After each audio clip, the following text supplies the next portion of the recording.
네, 발표 시작하도록 하겠습니다. 네, 안녕하십니까. 경일 게임 아카데미 기업협약 프로젝트 페어리 스토리 프로젝트를 발표하게 된 기획팀장 이지훈입니다. 잘 부탁드립니다.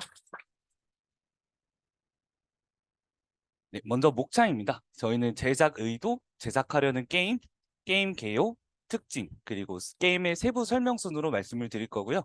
네, 제안서 발표가 끝난 이후에는 네, 결과물과 제작 과정도 함께 보여드리도록 하겠습니다. 네, 제작 의도입니다. 우선 저희는 겔튼사로부터 MBTI 검사를 게임화하라는 의뢰를 받았는데요. 대신 받은 키워드가 있기는 있지만 게임화했을 때 과연 재미있을까에 대해서 고민을 한번 해봤습니다. 그 과정에서 우리 게임만이 가질 수 있는 특징에 대해 고민을 한번 더 진행을 했는데요. 그 과정은 의뢰받은 키워드와 게임화 키워드를 합한 메인 키워드를 산출하는 것이었습니다. 저희는 남녀노소 누구나 게임화된 MBTI 검사로 VR 환경을 이용할 수 있는 페어리 스토리라는 게임을 제작하도록 했습니다. 우선 저희 게임의 메인 키워드인데요. 우선 남녀노소 모두가 적합한 장르로 전투가 없는 퍼스트 장르를 채택을 했고요. 일회성 플레이에 적합한 시간으로 40분 내에 플레이 타임을 가지게 되었습니다. 이 플레이 타임은 MBTI 검사라는 것에 초점을 맞췄고요.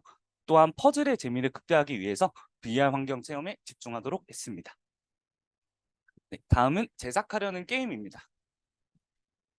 게임의 키워드로는 전투가 없는 힐링 분위기, 비선형 퍼즐 진행, 그리고 세 가지 방법으로 측정하는 MBTI가 있겠는데요. 그래서 한 줄 설명을 하면 퍼즐을 풀어 별을 수집하며 다양한 방법으로 MBTI 검사를 하는 VR 3D 퍼즐 어드벤처 게임이라고 할 수 있겠습니다. 그 다음은 페어리 스토리 게임의 개발 스펙입니다. 게임 이름은 페어리 스토리라고 지었고요. 시점은 VR 1인칭, 장르는 퍼즐 어드벤처, 플레이 인원은 1명, 그래픽풍은 몽환적인 동안풍을 채택했고요. 플레이 타임은 앞서 말씀드렸던 것처럼 40분으로 진행이 되게 됩니다. 다음으로 게임 개요입니다. 우선 저희 게임의 시놉시스인데요. 인간이 되고 싶은 정령이 별을 모으거나 사람들을 도우며 인간이 되기 위한 시험을 치르는 이야기로 시놉시스를 요약할 수 있겠습니다. 그래픽 같은 경우는 게임에 정령이 등장하는 만큼 유럽과 베네치아를 합친 듯한 몽환적이고 동화적인 그래픽을 선정을 했습니다. 시점 같은 경우는 UI를 최소한 VR 1인칭 시점을 가져갔는데요. 이로써 게임을 하는 플레이어가 몰입감은 높이고 어색함은 낮추는 그런 효과를 기대를 했습니다. 네, 다음으로 플레이 플로우입니다. 우선 저희 게임의 목표는 맵에 숨겨진 퍼즐을 찾아 해결하며 별을 15개를 모으고요. 15개를 모은 이후에는 엔딩을 볼 수가 있습니다. 그 과정에서 퍼즐을 찾아서 풀어서 별을 수집하는 행동과 맵 또는 퍼즐 안에 있는 NPC에게 MBTI를 측정받게 되는 행동을 반복을 하게 됩니다. 이 과정에서 15개의 별을 모으면 엔딩과 함께 MBTI 결과를 확인할 수가 있습니다. 저희 게임의 특징에 대해 설명해 드리겠습니다. 저희 게임에는 크게 세 가지 특징이 있는데요. 첫 번째는 다양한 퍼즐의 종류, 두 번째로 별 수집의 재미, 마지막으로 자연스러운 방법으로 MBTI를 측정하는 것입니다. 우선 다양한 퍼즐의 종류에 대해 말씀을 드릴 텐데요. 넓은 맵에 존재하는 22가지의 다양한 퍼즐이 존재합니다. 이 22개의 퍼즐 안에는 쉽게 찾을 수 없는 2개의 히든 퍼즐도 존재를 하고요. 퍼즐을 찾아내는 탐색의 재미 또한 가져가고자 했습니다. 네, 결론은 퍼즐 자체의 재미와 퍼즐을 찾아내는 재미를 혼합해서 플레이어에게 즐거움을 주고자 했습니다. 다음은 별 수집의 재미입니다. 저희 게임은 지역과 지역을 잇는 다리에 NPC를 배치했는데요. 이 NPC는 특정 별 개수를 가져오지 않으면 그 다음 구역으로 입장할 수가 없습니다. 이것은 플레이어에게 게임의 목적을 지속적으로 확인을 시켜줌으로써 그 게임의 목적을 잃지 않고 지루함을 덜어낼 수 있는 장치로 생각이 듭니다. 마지막으로 자연스러운 방법으로 MBTI 측정입니다. 저희 게임의 MBTI 측정 방법은 총 3가지가 있는데요. NPC와의 대화의 선택지, 퍼즐, 행동 이렇게 3가지 방법으로 MBTI를 검사를 하게 됩니다. 이 과정에서 선택지의 비중은 높이고 퍼즐이나 행동에 따라서 측정되는 MBTI의 비중은 낮춰서 검사의 신빙성 또한 가져가고자 했습니다. 다음으로 게임에 대한 세부 설명입니다. 우선 저희의 게임 기본 요소가 세 가지가 있는데요. 도끼, 횃불, 그 다음 저희 게임만의 특징인 정령의 손이 있습니다.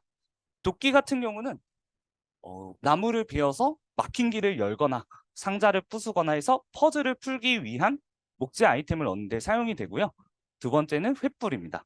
얼음을 녹여서 아이템을 얻거나 횃불에 이렇게 불을 가져다 대서 불을 붙이는 이런 퍼즐에 활용이 되고요. 마지막으로 정령의 손은 손에서 기를 모아서 투사체를 발사하는 행동인데 버튼을 누르거나 높은 곳에 있는 아이템을 떨어뜨려서 그 아이템을 가져가기 쉽도록 하는 장치입니다. 정령의 손 같은 경우는 이제 퍼즐의 다양성을 위해서 저희가 추가한 시스템이기도 합니다. 네, 그 다음으로 플레이 플로우에 따른 세부 설명을 드리도록 하겠습니다. 우선 저희 게임은 튜토리얼 진행 후에 아까 말씀드렸던 것처럼 퍼즐도 찾고 MBTI 검사도 하면서 15개의 별을 모으면 엔딩을 볼 수 있는 과정을 가지고 있습니다. 네, 먼저 튜토리얼 진행에 관한 설명을 드리겠습니다. 네, 튜토리얼 같은 경우는 게임에 필요한 전반적인 지식을 학습하는 게임의 가장 첫 부분이 튜토리얼을 통해 도끼나 횃불, 정령의 손을 사용하는 방법을 알게 되고 퍼즐이나 탐색에 필요한 요소도 함께 학습을 하게 됩니다. 또한 스토리적으로는 인간이 되기 위해서 필요한 별 등 플레이어가 게임의 목적을 알 수 있도록 구성을 해봤습니다. 다음은 퍼즐을 찾아 풀며 별을 수집하는 과정입니다. 우선 저희는 아까 말씀드렸다시피 맵에 22개의 퍼즐이 존재를 하는데요. 도끼나 정령의 손, 그리고 횃불을 사용하는 상호작용 위주의 퍼즐이 굉장히 많습니다. 또한 플레이어의 텐션을 고려해서 난이도가 쉬운 퍼즐은 튜토리얼 구역에서 가깝게, 또 어려운 퍼즐은 게임의 마지막인 엔딩 구역에 가깝게 배치를 했습니다. 다음은 퍼즐 예시인데요. 네, 첫 번째로는 지정된 위치에 특정 아이템을 놓는 아이템 대조 퍼즐, 그다음 도끼, 횃불, 정령의 손을 활용한 상호작용 퍼즐, 그다음 특정 아이템을 찾거나 만들어 가져다주는 배달형 퍼즐이 크게 세 종류의 퍼즐이 있고요. 이 세 종류의 퍼즐은 각각의 퍼즐도 있겠지만 이 세 가지 요소를 이렇게 혼합해서 퍼즐이 존재하는 것도 있습니다. 이렇게 퍼즐을 이렇게 클리어하게 되면 별을 획득할 수가 있는데요. 별을 획득하면 할수록 새로운 지역이 개방되는 마리오 64와 같은 방식을 채택을 했습니다. 다음으로 MBTI 측정입니다. 우선 저희는 MBTI 측정은 NPC와의 대화, 퍼즐을 해결하는 방법, 플레이어의 행동을 통해 측정을 하게 되는데요. 우선 NPC 대화 같은 경우에는 예를 들어서 NPC가 이렇게 질문을 던집니다. 혼자서 하는 게임이 좋아? 아니면 다 같이 하는 게임이 좋아? 만약에 혼자 하는 게임이 좋다면 아이가 같이 하는 게임이 좋다고 답변하면 이 수가는 현상을 확인할 수가 있고요. 퍼즐 같은 경우에는 하나의 예시인데 접시에 사과를 올리는 퍼즐이 있습니다. 접시 위에는 이렇게 숫자가 써져 있고요. 만약에 1, 2, 3의 순서대로 하면 계획적이라고 판단해서 J, 그 다음 개수대로 하게 되면 계획적이지 않다고 판단해서 P 수치가 올라가게 됩니다. 세 번째로는 행동인데 저희 맵 곳곳에 들어갈 수 없는 문이 존재를 합니다. 만약 이 문을 통해 들어가고자 하면 N 수치가, 그냥 그 문을 신경을 안 쓰고 게임을 진행하면 S 수치가 올라가게 됩니다. 마지막으로 엔딩 및 MBTI 결과 도출입니다. 우선 엔딩 조건은 별을 15개를 모은 후 엔딩 지역의 여신상과 대화를 하면 되는데요. 엔딩을 완료한 후에 못 풀었던 퍼즐을 푸는 등 게임을 계속해서 플레이할 수는 있습니다. 그 다음 엔딩 연출인데요. 저희는 그 MBTI 따라 선호되는 색상을 조사를 해서 MBTI별로 엔딩의 연출의 색상이 달라집니다. 그래서 각 성향별로 선호하는 색깔을 엔딩 연출에 대입을 해봤습니다. 네, MBTI 도출인데요. 이렇게 앞서 말씀드렸던 과정을 통해 플레이어에게 MBTI 수치가 이렇게 측정이 될 거예요. 그 과정에서 E와 I 중 높은 점수, N과 S 중 높은 점수를 가진 MBTI를 차례대로 출력을 하고요. 이 위에 보시면 MBTI별로 좀 재치 있는 문구까지 넣어서 그래서 어떤 사람이 되었습니다. 이런 이렇게 엔딩을 마무리할 수 있겠습니다. 네, 이상으로 제안서 발표는 마무리하겠습니다. 네, 그 다음으로 플레이 영상을 볼 건데요. 네, 재생 버튼 한번 눌러주세요.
플레이 영상은 이상입니다.